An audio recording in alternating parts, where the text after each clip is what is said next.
એ જગાભાઈ બોલો હો ને? હા હા બોલો બોલો. જગાભાઈ, કાલ તમે મારી હોટલમાં રૂમ બુક કર્યો તો તમારી ગર્લફ્રેન્ડના બર્થડેના સેલિબ્રેશન હાટું, હા કર્યો તો ને ભાઈ.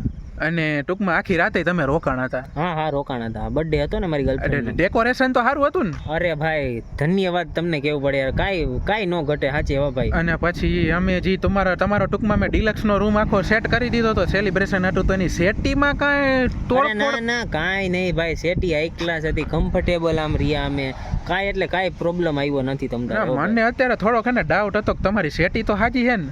અરે ના ના કાંઈ ઉપાધિ જેવું નહોતું, કાં શું થયું બોલો ને. પણ અરે તમે ટૂંકમાં જેથી બુકિંગ કરાવ્યું ને 4 દી પહેલા, હા હા મારો ભાઈ કહેતો હતો કે એ સેટીની હે ને 2 ખીલી નબળી હતી થોડી.